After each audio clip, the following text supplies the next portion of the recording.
Welcome to the China Forum, Jackson Hole China Forum, a special forum with a short notice. And so for those who can make it, I'm so grateful you come with such short notice. We just got these news last week, so it's very short notice. And we are very, very delighted. Today we have a special guest, whom my dean will introduce. Before I turn this microphone to our dean, I want to say a few words about our dean, because this congressman came, I picked him up from the nowhere in the mountains. He told me he has to see our dean because our dean is such a great person. We are so lucky to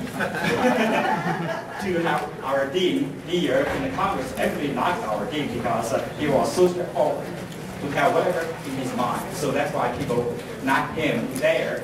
Here in Denver, we're also very, very lucky to have him here for sure. And he has raised our profile very high to the sky from where it is. and also, he has accomplished not. For one thing can be measured is we are safer now. We got a lot of policemen here yesterday. From a lot of very important people. The police dog was in my office twice yesterday. I thought they would pick up my lunch. So in any case, let me turn this to our team to introduce Congressman. Well, thank you very much. Thank you very much for being here. It is a great pleasure to have Congressman Don Manzullo here and Mrs. Manzullo joining us today.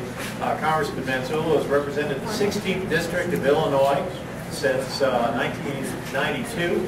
And what's interesting about the 16th District, it's a district that has a lot of U.S. manufacturing. So the Congressman has been very interested in the issue of exporting U.S. products, not just U.S. services, but actual U.S. products. And in that connection, he's been the chairman of the Asia Pacific Subcommittee in the House Foreign Affairs Committee. House Foreign Affairs Committee is one of those committees that if you are in the State Department, you get to know the people in the House Foreign Affairs Committee. And Congressman, we were very honored a few years ago when Congressman, in assuming his duties as the chairman of the subcommittee on the Asia Pacific Subcommittee, actually came over to the East Asia Pacific Bureau of the State Department and sat down with our officers, and we talked about perceptions in the Congress about the State Department, perceptions, and there were some perceptions from the State Department about the Congress. I thought it was really the kind of thing we need to do more of to work more closely together. I also had the great privilege of, on my way to China one day, I stopped in Rockford, Illinois, and the Congressman picked me up. He was actually driving the vehicle himself, and I think he picked me up at O'Hare, and we went on into Rockford, Illinois. We stopped, we had a talk with the university there, Rockford College. And so, again, to see the sort of how things look from Rockford, Illinois, when they look at the world, they look at the world in terms of how can they export, how can they be a part of it. So, Congressman, I have really valued my cooperation with you over the years. I've really valued what we've been able to do together. I really thank you for inviting me, I think just 6 months ago, really, to come and talk about North Korea and South Korea and the free trade agreement. So, Congressman came to Colorado a couple of days ago and very kindly agreed to stop by and talk to some students having a brown bag. I don't see any brown bags, but we did serve them lunch. So, Congressman, the floor is yours. Thank you very much. You are so lucky to have Ambassador Hill as the dean of your school. Chris and I have known each other for at least 10 years. And I remember one time I asked Chris to stop by the office and fill me in on what's going on with the six-party talks. He came in, he said, Don, he said, there's absolutely nothing going on. Zero. There's nothing going on. I have nothing to report. I said, okay, well, that's good first interview. But Chris, I just admire the hard work that you put in, the diligence, and sometimes Congress gives you a hard time. Well, I've always come to defend you because I know your heart and your integrity and your love for teaching students. My wife Frida's here.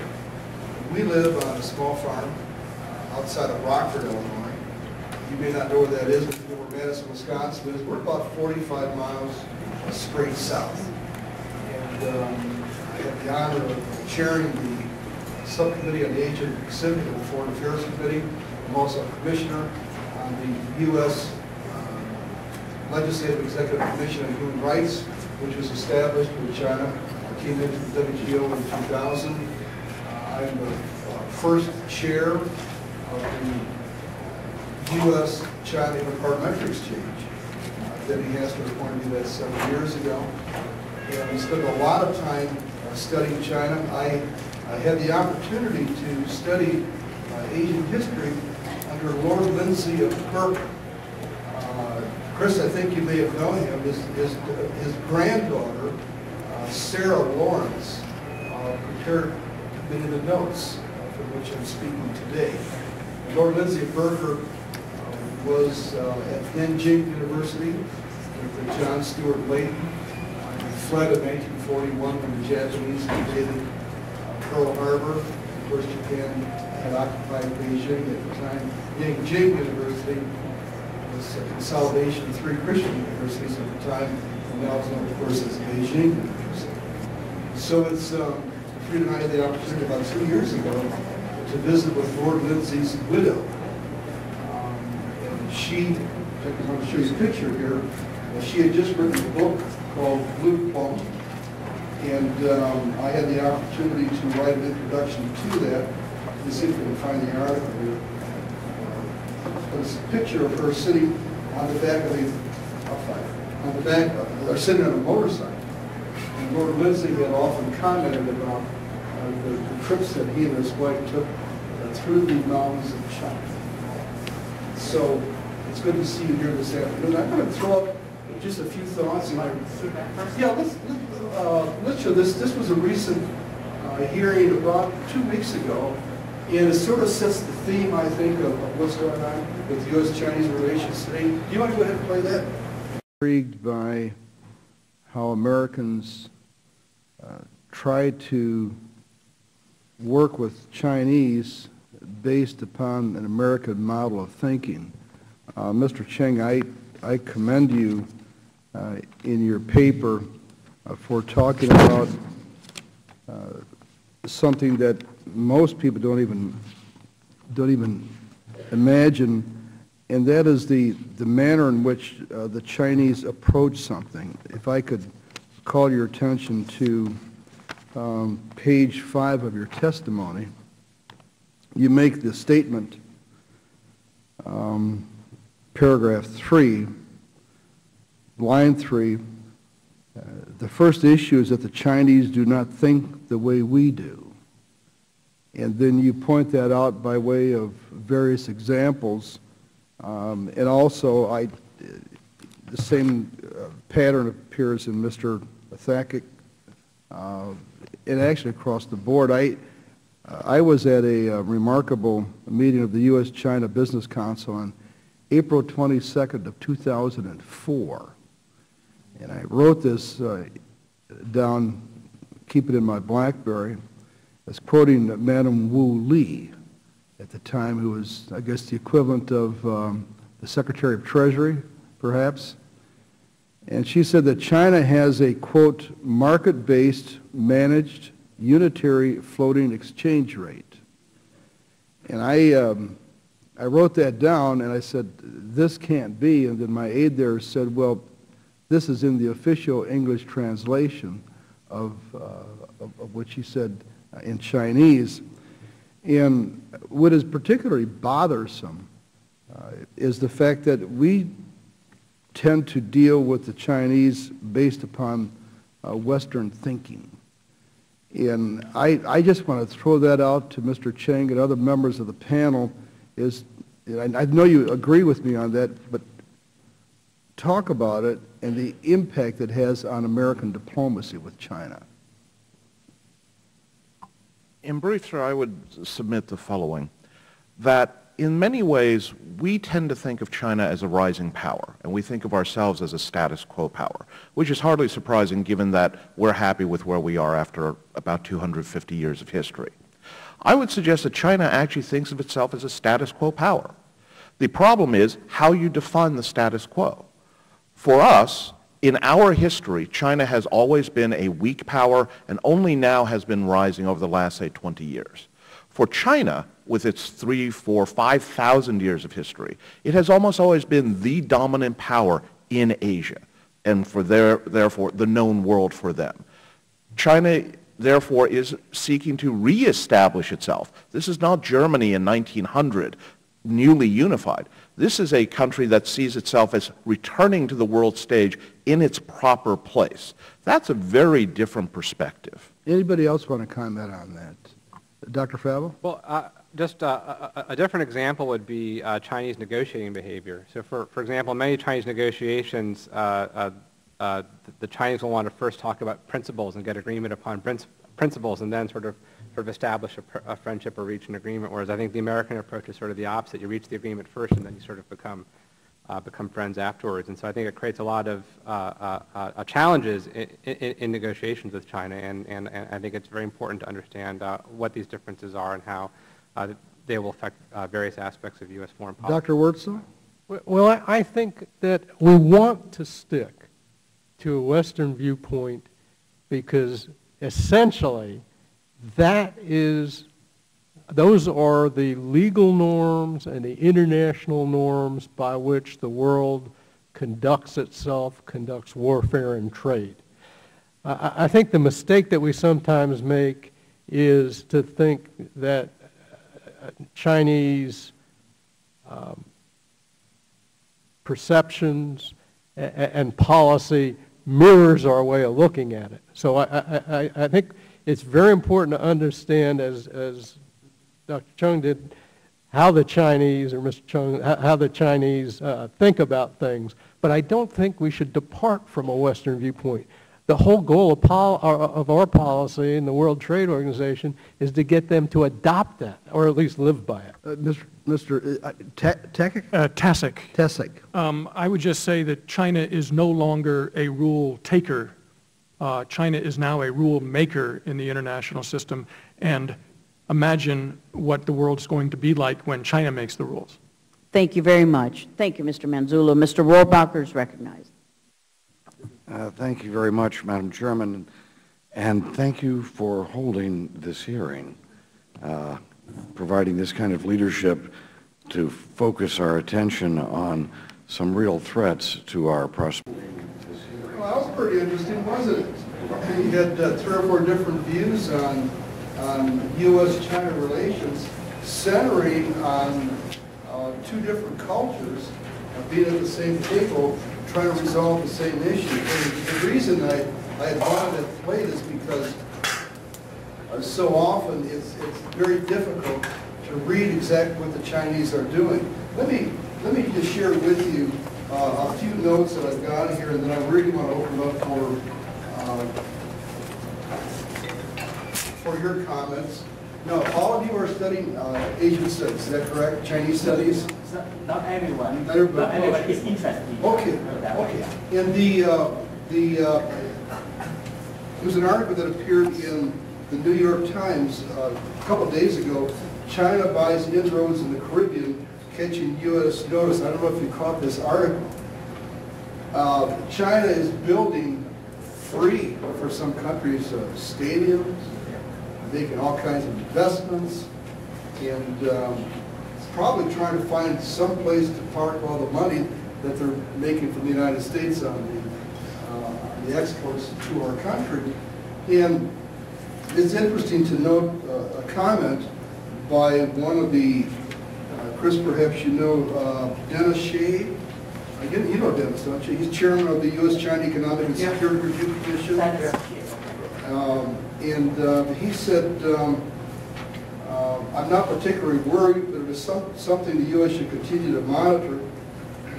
He added, with China, you have to be wary of possible policy goals behind the effort. And so this is a giant international cat and mouse scenario that's taking place. The Chinese do this. Then what does that mean to the U.S.? Does the U.S. do this? Or does the U.S. do nothing? Well, maybe the Chinese are doing it just because they want to do it. And there's no policy statement behind it. But it's remarkable as you take a look at it with the amount of the investment of China into the Caribbean area, Belize, St. Kitts, Nevis, St. Lucia. It's very, to me, it's telling that China wants to broaden its relationships with these different countries. And you can draw your own conclusions as to why they want to do that. Some people would say, well, whenever the Chinese do something, it's because it's a sinister move on their part to do, and then you fill in the blanks. Sometimes the Chinese will do it, from what I've seen, just to get a better perspective on what somebody else is doing in the world. But I also want to share with you what I consider to be something quite disconcerting. When China came into the WTO in 2000, there were two commissions that were established. One was on security. The other one was on human rights. And I sat on as a commissioner on the latter. I have for years. And the latest report that just came out, it says that China of today is vastly different from about 30 years ago, when major economic reforms began, and even 10 years ago when China acceded to the WTO. More people in today's China enjoy an improved quality of life, economic freedoms, and greater access to information via the internet and other communications, but economic and technological progress has not led to commensurate gains in China's human rights and rule of law record. That's what's disappointing. Because one would think with the huge number of Chinese students studied in the United States, with the rule of law being paramount, in fact with China becoming a signatory to the law of the seas, which the United States is not, for some very compelling reasons, that China would recognize the fact that human rights is held at a very high level in the Western culture. China, they're still not there. And it's important for us to take a look at the Chinese and their relationship with human rights in terms of what's called international trust. That there can never be anything to that statement. How do you trust a country that so mistrusts and so abuses basic human rights of its own people? That's the threshold that China has to cross, which they're willing to do. And you can take a look at the latest statement on human rights abuses in China. They're going backwards. Many people are just scratching their heads and says, why is it that the more technologically advanced the country becomes, the more open it is to internet, to all different types of communication? Why is it they're going backwards in the area of human rights? And no one seems to come up with an answer. That's one of the most perplexing things when it comes to dealing with China as a whole. I would also call your attention to the so-called Pacific pivot. If I could take a few minutes to work on that. Well, there really, in my view, there really is not, it's not a pivot because ever since President Nixon, there's been a general view that the United States should engage more with China. That we have more to gain than we have to lose if we don't engage in at least some meaningful dialogue on it. But there's some interesting things that are taking place, and the State Department purposely unveiled this pivot, which they now call a rebalancing, which is very interesting in diplomatic terms. And it was really rolled out by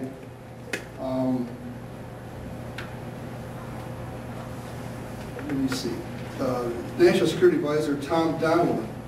And he said that the purpose of the so-called pivot is to promote U.S. interests by ensuring international law, commerce, and freedom of navigation.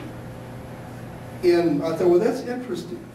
And then I took a look at that, and I said, you know, the statement sounds familiar, and I'm going to take you back to when President Obama was first sworn in that would be in January of 2009. And Hillary Clinton was Secretary of State at the time, and she asked several members, senior members of Foreign Affairs, to come and have breakfast with her at the State Department. So we went there, and many of us expected, a 20-minute cursory examination of a few issues. And for 2 hours, Chris, you've dealt with her extensively. She dealt with every corner of the world. She knew the politics, the economics, the alliances, but she said something. She said that the Bush administration has ignored South America and needs to spend more time there. And to a certain extent, I'm not being critical of it, but to a certain extent, the Obama administration has said, well, the United States has ignored China, we need to spend more time there. And so I'm trying to balance the two statements. Maybe you might believe that the Bush administration ignored everybody, and it was time to really step up the diplomatic advances on it. And I'm not going to get involved in that. But what we do see here is the fact that the United States has become more active in regional alliances, such as the EAS, which is ASEAN plus 6. It's becoming more and more of a powerful regional alliance. And I think the purpose of that is the United States wants to up its presence in the negotiations that are going on. A lot of it has to do with TPP and trade. And so what we're seeing is an effort by the United States to take China and take it a little bit off guilt, putting in 2,500 troops into a northern port in Australia, adding 3, I call them enhanced PT boats in Singapore for interdiction purposes, and making a statement that the United States wants to have more of a presence, more of a mobile presence, as opposed to a stationary presence in all of the Pacific in the East. That's the statement that the Obama administration is trying to make. And I think it's worthwhile. We're just trying to show that they're obviously more mobile.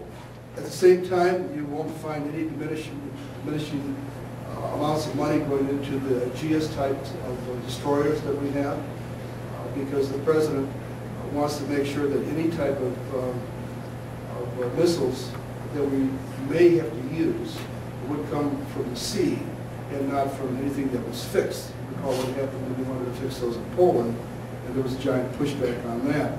And so President Obama is looking upon our relationship in Asia as more fluid, easier to move around, to have more of a broader base on it. At the same time, the Chinese got quite upset when they found out that we were putting in those 2,500 troops, which is very, very small, into the northern port of Australia. Is it a change in means or a change in direction? We have to realize that something like 70% of all shipborne oil passes through the Indian Sea or the Straits of Malacca. And that's between Malaysia and Indonesia. And that being the fact, the United States, out of necessity, has to become more engaged in security in that particular part of the world. Pros and cons of the U.S. becoming more assertive with China. China's assertiveness in the South China and East China Sea. You know what's going on there with live fire, military exercises, interdiction of Vietnamese oil riggers, and detention of Vietnamese and Philippine fishing boats. And because China is a signatory to the law of the seas, they're saying that the supposed 200-mile economic interest radius, economic interest boundary necessarily means that nobody can come within 200 miles of the boundary of the shore of China without violating the law of the seas. Well, the law of the seas was never intended to do that, but China now has adopted that. They're saying that we're complying with the rule of law by saying if you don't comply with it also, we're going to exercise jurisdiction 200 miles out. That, of course, would go onto the territorial land of another country. Reasons for U.S. pivot to confront China on this aggression to put pressure on China. Some diplomatic success, getting them to take part in the ASEAN Code of Conduct in the South China Sea to try to resolve that. The Vietnamese warming to the U.S., strengthening ties with the U.S.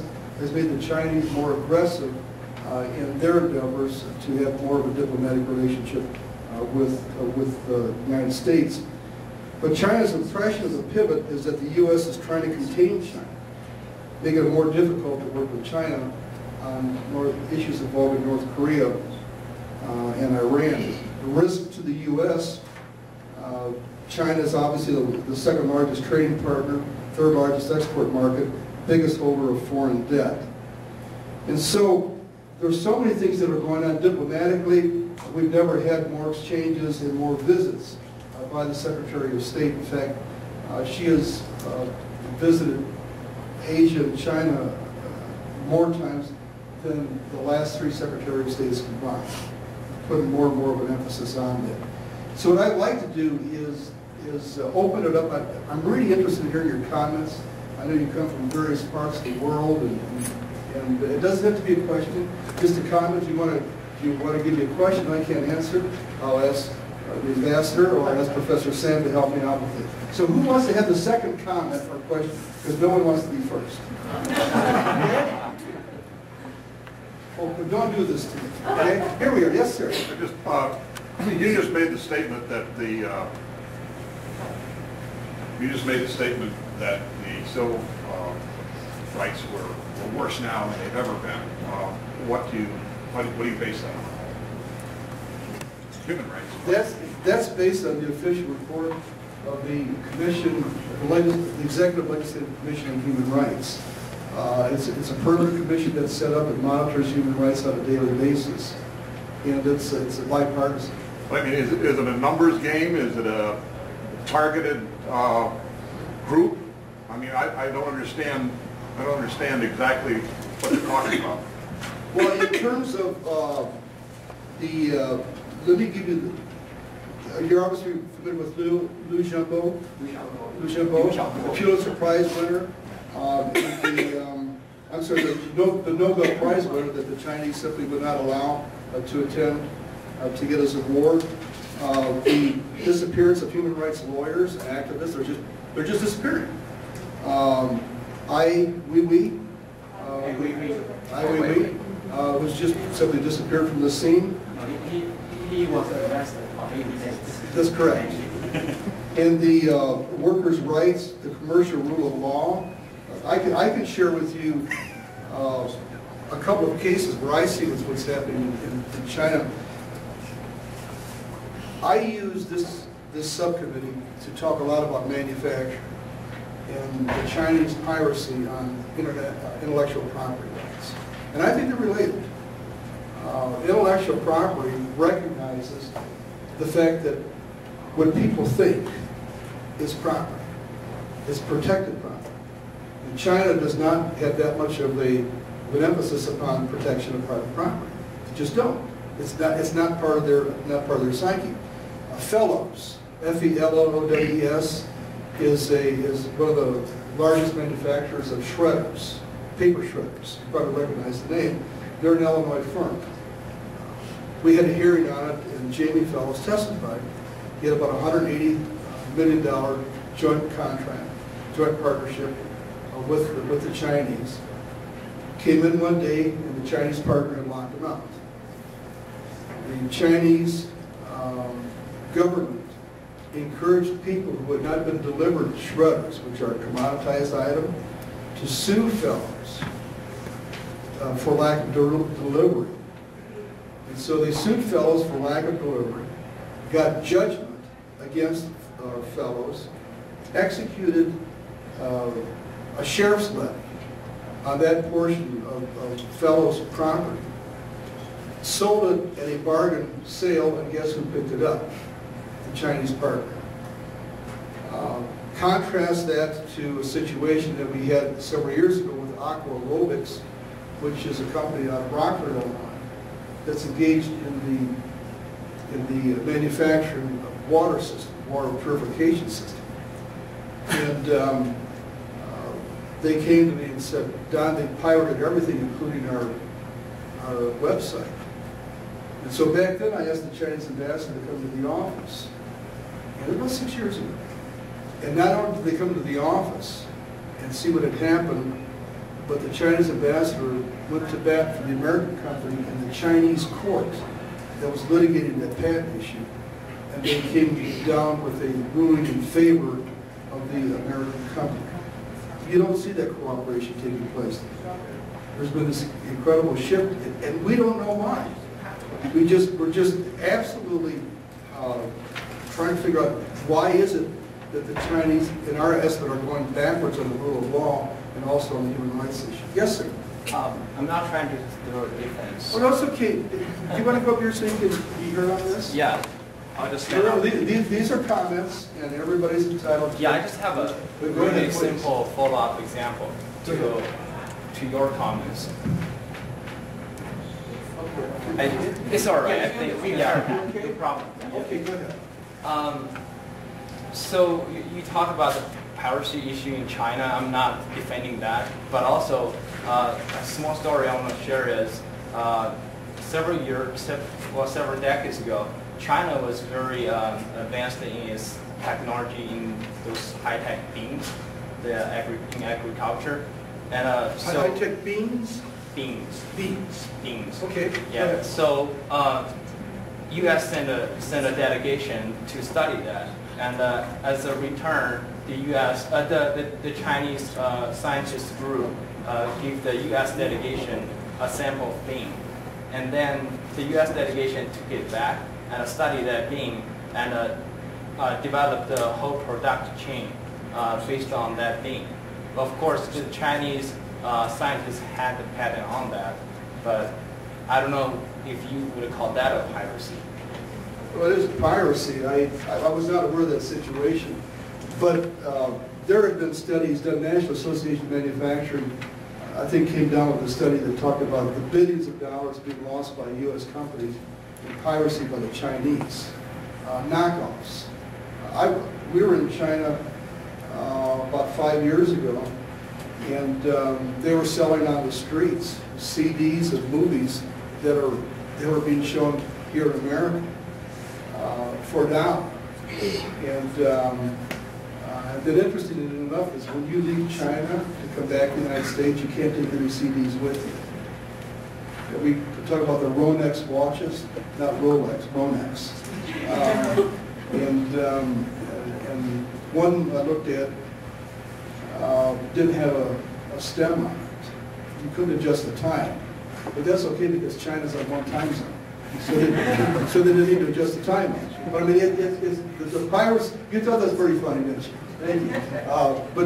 But the knockoffs that come from China are just unbelievable. The area that I represent has a huge manufacturing base. And it doesn't take too long for America to come up with a product and then the Chinese to come up with an intellectual property knockoff. So, high students in my Chinese politics class, I want them to ask questions. From Chinese politics class. Don't worry. Then, Next class. He was in class. Also in my class. Sure. My question is related to the Trans-Pacific Partnership. Yes. Okay. In relation to piracy. Given China's the second largest economy. Yes. The Southeast Asian nations are very dependent on China, and they're, for example, ASEAN and China. So I just wanted to hear your comments on the Trans-Pacific Partnership and how that's going to come into play. Well, Chris and I have a story on that one. We were in Christchurch in February, and I led the largest delegation of members of Congress to visit New Zealand and Australia, and we got out 2 hours and 21 minutes before the earthquake hit. I did. He was there. And, tell us what happened to your bride on the 13th floor. Well, first of all, we were there in New Zealand, and we were talking about this, exactly this issue of this PPP. But my wife was on the 13th floor, and the building started to shake, and she was knocked out of the chair. and she tried to crawl to the door of the room, and crawling between the bed and the chest of drawers, and the chest of drawers kept coming out and hitting her, and then finally the mini bar opened up and she got pelted with Perrier bottles. She was afraid she'd be hit on the head with a Perrier bottle and knocked out. You know, being the first death by Perrier. But it was really quite dramatic. Very, very sadly, Christchurch lost its central business district. I don't think they've ever moved back, and that was 14 months ago. Tremors are still there. And there's still tremors, and there were over 200 people killed. Yeah. So anyway, New Zealand is very much interested in these free trade, in these regional free trade agreements, and I think it has kind of concerned the Chinese that all these countries are interested. And I think our answer is, China, you're welcome too. That was a first-hand report. Yeah. Susan Bai, former Senator Birch Bai's wife, was in a store, and the building started to shake, and she lost her shoe. She went to pick up her shoe. A German tourist grabbed her, pulled her out, and the lady right next to Susan was crushed by the bricks that were falling. It was pretty frightening. But I would, let me go back to the TPP on it. I came up with a figure here. In 2000, there were 3 free trade agreements signed among Asian countries. And, I'm sorry. Yeah, in 2000 there were 3. In 2010, there were 61, with 79 under consideration, to show the intensity of the interest in multilateral agreements. The TPP's importance is, I think, is quite significant. Here are the countries: Brunei, Australia, Chile, Malaysia, New Zealand, Peru, Singapore, US, and Vietnam are presently negotiating, and Japan, Canada, and Mexico are very much interested in joining. In fact, it was in November this past year that there was an announcement made that the TPP was looking at eliminating 11,000 rules of 11,000 barriers to trading among those countries. And when you take a look at it, Vietnam, do you know how difficult it is to pass a free trade agreement in Congress? I mean, when the Democrats are in control, it's almost impossible. And I've just been very, very frank with you, because the labor unions distrust every free trade agreement. And we finally got through the Korean free trade agreement. And because that was a little piece of cake. An interesting story is the ambassador to Korea, Lee Tai-shuk, I think his name was, the very tall gentleman. Yes. Asked him to come out to our congressional district. And as we picked him up at the airport and went by a giant Chrysler plant. And then I told him I raised beef cattle. And the 2 issues that divided the United States were beef cattle and automobile production. And he said, oh, that's interesting. And I said, I just thought I would tell you that I'm not going to take up the farm, because this is part of one of the reasons we're having some problems going over the free trade agreement. Ultimately, that was resolved. But there were a couple of IP problems that were taking place at the time. One was New Zealand. New Zealand did not want to honor royalties for software. Big issue. Because New Zealand, to them it's not much of an issue, because of the fact that they don't have that much of intellectual property to defend. It's a very small country. But then Australia, we got into a quite interesting discussion with the former PM Wood, who is now doing the negotiating, on the fact that they wanted to limit the use of trademarks. And that had a lot to do with cigarettes, with Camel being able to show their Camel on the package. And so there was a big issue there on whether or not it was an all-out assault on trademarks by Australia.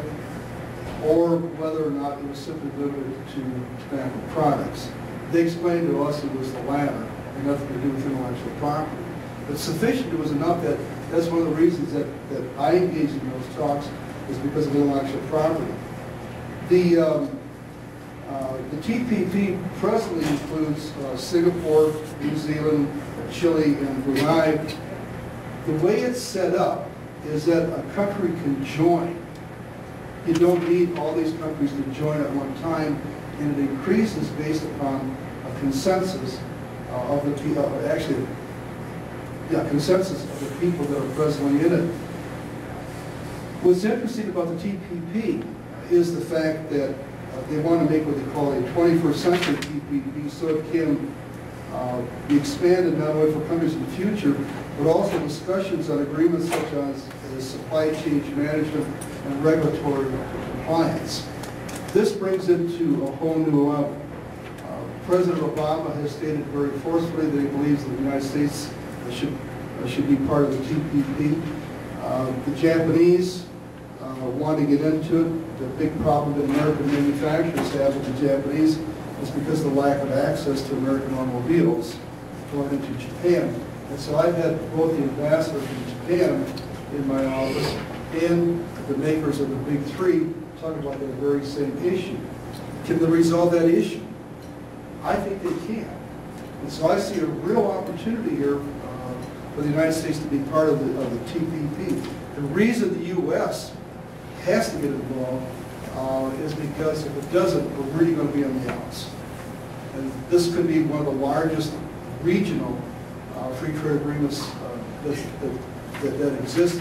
We would be on the outs in a very difficult position. I understand this a little bit before we move on. This question, the TPP, because when I was in China, every time they always ask this question, they told me it was an American conspiracy tries to exclude China from the big trade scheme, and also that China was not invited to that trade agreement. Is that the case? Actually, some is not invited. It's a much higher level of trade liberalization. China is not ready to join that. It's good. Yeah, is that? China does not have a rule of law. No, so the state-owned enterprise. Yeah, state-owned enterprise, and there's so many problems going on with China entering into. But China is welcome to join, well, but if China joined it, it wouldn't be a TPP. It's just that simple. I mean, they're not ready. They're not ready because of the lack of the rule of law, etc. Yes, sir. Thank you. I have a quick question about human rights you just mentioned. So I never realized the point you mentioned that human rights should be a foundation based on which that my company will be safe in your country or my investment is secure. So I never realized the human rights has such kind of function. So I'm kind of thinking, I assume you might hear of something about the mafia campaign in China, right? Mafia campaign. Mafia, yeah. Sorry, the mafia campaign. So are you familiar with that kind of a movement? My last name's Manzullo. So the whole movement was launched by a local high-level official called Bo Xilai. So he is now just arrested. But I was curious about what do you think of the current condition of human rights in China? Because during the whole movement, the mafia movement, the Chinese government just take over the property, the money, and assets of the local companies, which they consider they have relations to those mafia. So it's kind of Vikings or pirates. They just rob everything from the people who doesn't have the state background. So I'm kind of thinking, do you have any comments or any thoughts about the human rights in terms of the economic field in China? Thank you. Well, really, the issue is this. If a country does not have a high degree of treatment for human rights, then how can it be trusted in other agreements?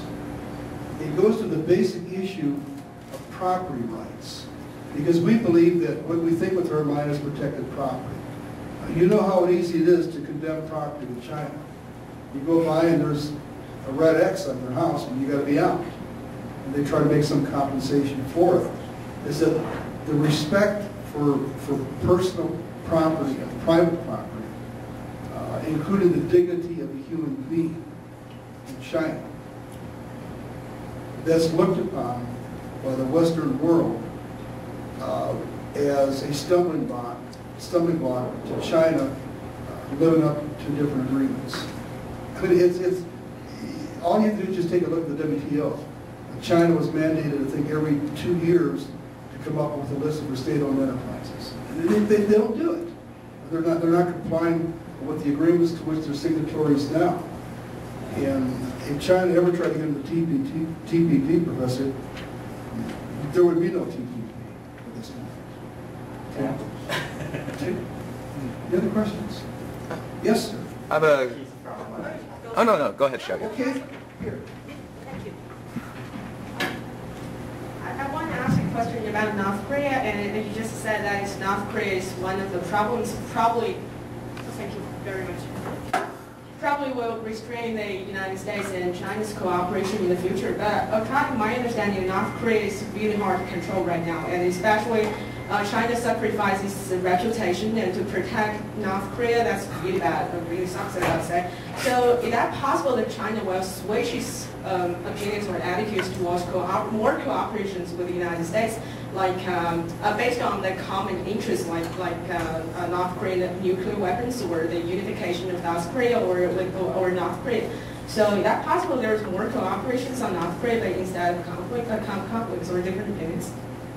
He's a student from China. Yeah, right. The province bordering North Korea. Oh, okay. Eating province, just Well, Ambassador will probably, I know you can answer that a lot more fluently than I can. The problem is just when you're at the point where we have an agreement with the Chinese or with the North Koreans, as we do now, on humanitarian aid, and part of that is that they're not to be testing any missiles any ballistic missiles. Now they've announced they're going to be having a test of a missile. And the issue is examining the separation stages to determine whether or not that ballistic missile can be used solely to launch a satellite or to put a warhead on top of it. I mean, it just, and so what happens is the humanitarian aid stops. And I mean, when President Clinton back in 1994 had the first framework, where instead of North Korea continued to develop its nuclear capabilities, the U.S. would give them 2 light water nuclear reactors, which cannot be turned into nuclear physical material, and also to give them a heavy crude or equivalent thereof, which means that they could give them oil or improve their existing power systems. For a while that was working, wasn't it? And then they just stopped and went back to the tests again. And so they go back and forth, back and forth. Chris, why don't you give us your estimate? You know that. Unfortunately, yeah. I mean, the problem, they had the agreed framework in the 1990s where it was essentially a bilateral arrangement between the U.S. and North Korea, where they would freeze their plutonium plant, in return for which we would work with some other countries to provide them with 2 light water reactors. That process did not get going very far. And then in 1999 and year 2000, we discovered that the North Koreans had a clandestine program to produce uranium enrichment, the other way to make a bomb. So the North Koreans denied that, and the consequence was the agreement all fell apart. In 2003, Jiang Zemin and George W. Bush met in Crawford, Texas, and they agreed that we needed to have a process going forward on North Korea, but that the process would not just be the U.S. and North Korea. We're just going to real life picture.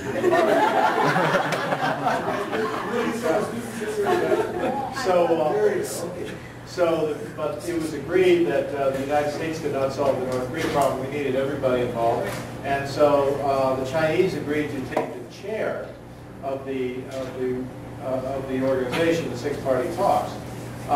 So we engaged in negotiations starting in 2005, and we agreed on a piece of paper, basically, in September 2005, where North Korea would agree to do away with all its nuclear programs. And in return, we would begin to provide not a light water reactor. We said we would talk about that at some point in the future, but that we would begin to provide heavy fuel oil, which they needed for factories, etc. So we did that, and as we went forward with the agreements, including agreement in 2007, the North Koreans agreed that they would disable the plant so that you could not bring back the plutonium plant. And in fact, to this day, they've never succeeded in bringing back plutonium. But then, in order to go further, we were prepared to do some other things, including take them off the terrorism list, which was very politically costly to us because the Japanese were very upset about that. They thought it was their terrorism list, not our terrorism list. But we did that, and we were prepared to go further with them, but at that point we got into so-called verification. And so the North Koreans gave us a declaration that we knew was incomplete. And a lot of countries give you an incomplete declaration, but when we got to verification, the North Koreans would only allow us to verify the items that they listed in their declaration. We said, no, we need to be able to verify things that are not listed, because we knew they had had at least some experiments on uranium enrichment. And so as a result of the failure of the North Koreans to give us verification, we had to end the talks, and that was in the fall of 2008. The North Koreans then went ahead, as the Congressman said, and made a second nuclear test, and basically tried to threaten us. The Chinese understood that they have a special role as chairman of the process to go and talk to the North Koreans and get the North Koreans to work with us. And it is a heavy burden for China, but we did not force China to have that burden. China said, we will do it. We will volunteer to be the chair of this. In the meantime, China has continued to have trade relations with North Korea because China believes that if you have trade relations, somehow North Korea will reform. I respectfully disagree with that, but that's the Chinese position. So now we have a situation where after 3 months, the Chinese worked very hard to get us to agree to have talks with the North Koreans where we would talk about freezing their nuclear facilities, bringing back international inspectors that they had accepted in 2007, and then in return we'd give them food aid. 2 weeks after these talks, the North Koreans announced that they weren't going to fire a missile, and they said, "Oh, we never knew that you cared about missiles." So this essentially has forced us to say, sorry, no food aid. I think the Chinese are very angry with the North Koreans, but angry is not a policy. The Chinese really need to do something about the North Koreans, and they need to understand that the six-party talks, the purpose of the six-party talks was not to talk. It was not to party either. But so the purpose of the six-party talks was to make some progress on this. So we think it's time. We do think it's time that China understands that they have a special responsibility to this. If you look from 1945 until now, what was our job? Rebuild Japan, make it democratic. We did a good job. Our job was to take care of South Korea, make sure they didn't do crazy things with nuclear weapons. Not a bad job. China had one job, one simple little job: keep North Korea from developing nuclear weapons. It's not so hard. So China's grade on that, C minus, maybe a D. Not a good grade. So we expect more from China. Thank you very much. There you go. Over here? Okay, I'm a student. Yeah. Thank you, Representative Manzullo. I have a question about China's core interests. Yes, thanks. It's good? Almost. Almost? Is that good enough? Good enough. Okay, good. Anyways, Representative Manzullo, I have a question about China's core interests. In negotiations between the United States and China, we often hear about China wanting the United States to respect China's core interests, and of course for China to respect the United States' core interests. However, I've never actually heard any definition of the United States' core interests vis-a-vis China. To your knowledge, do those exist? And if not, what exactly would you say would be the United States' core interests vis-a-vis China? I think if we go back to the committee hearing about the manner in which how the Chinese look at things, Chinese have a 6,000 years history, 5,000 of it is recorded. The United States, less than 300 years. The Chinese always look at things long range in terms of future generations. The United States is more short range in terms of the now generation. It's very difficult for cultures like this to come to conclusions. The U.S. interest in China, I think now, we're not worried about a nuclear strike from China. I mean, that's you're always concerned about it, do whatever you can in terms of nuclear non-proliferation, etc. It's in terms of sizing China up and making China a better trading partner. I mean, China's having a lot of problems. Their labor rates are increasing 15 to 20% a year. They've lost a couple of million manufacturing jobs. We're seeing an exodus of manufacturing from China back to the United States, especially in terms of specialty gear manufacturing, things requiring a lot of high technology in manufacturing. China still has to find room for hundreds of millions of its peasants to get involved in manufacturing. And their problems continue because of the size of the population. But at the same time, China now is looking inward. China wants its own people to buy their own products and to be less dependent on exporting to the United States. I think that's good for China. That I think will bring up the standard of living more in China than what we see happening now. But again, because of the lack of rule of law in China and America's insistence on Blackstone and our common law heritage, that clash will continue. And I don't know if it can be resolved. It may be irreconcilable, but if both sides realize that they can't solve a problem, sometimes that in itself solves the problem, so they go into something else. Okay. Okay. And last question. Who wants to have that? Okay, you call. Okay. Well, you have a question. Okay, I'm sorry. I didn't see your hand. You mentioned that China has recently built a bridge in the Caribbean, and they're building other infrastructure in Africa. So I just wondered if you could talk a little bit about China's presence in Africa and if it might exacerbate regional politics or some tenuous regional situations there, especially in regards to human rights. Well, China is continuously looking for minerals, for sources of energy, for sources of manufacturing. Let me just answer that indirectly, okay, if I could, because I'm not as familiar with what China's doing in Africa as they are in South America.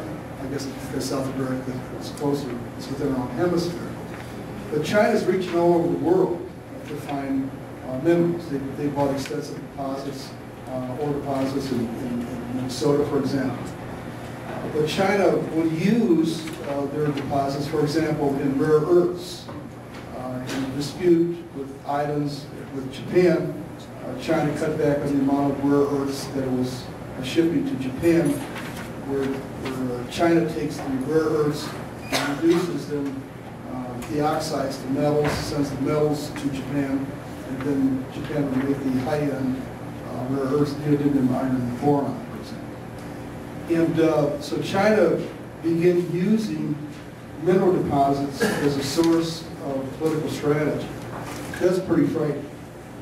what we've seen taking place, and I chaired the House Manufacturing Caucus, in addition to the Subcommittee of Asia Pacific, is the United States becoming less dependent upon China. For example, there's a company called Molycorp in California that is now mining these rare earths, reducing them to metals, sending the metals to an independent company in Japan, making these high-end permanent magnets that are used for guidance and missile systems, that are used in windmills, in the turbines, they're used in high-end electric motors.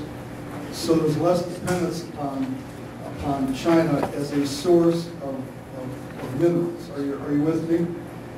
But when you have a country that size that has a voracious appetite for manufacturing, which they need, their hands are all over the world trying to find energy sources and mineral supplies for the manufacturing. I think that's what drives it more than anything.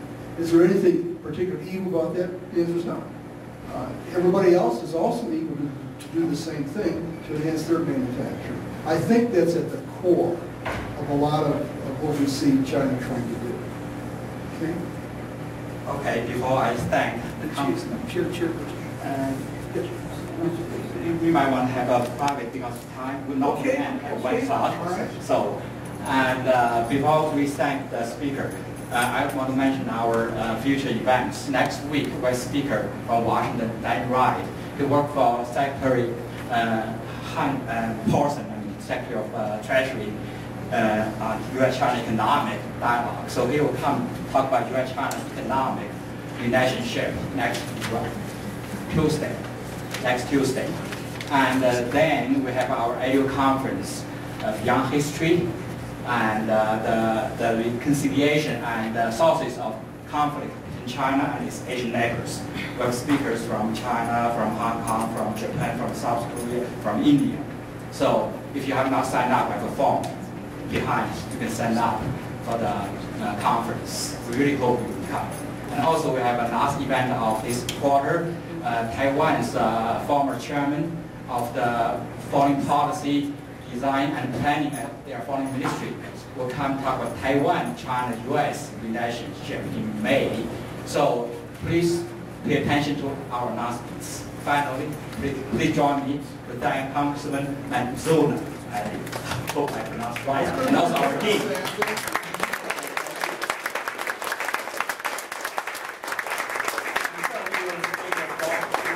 If you want to have questions you not have a chance to ask during the session. We can do that, that's right. Okay. So you can talk to him now.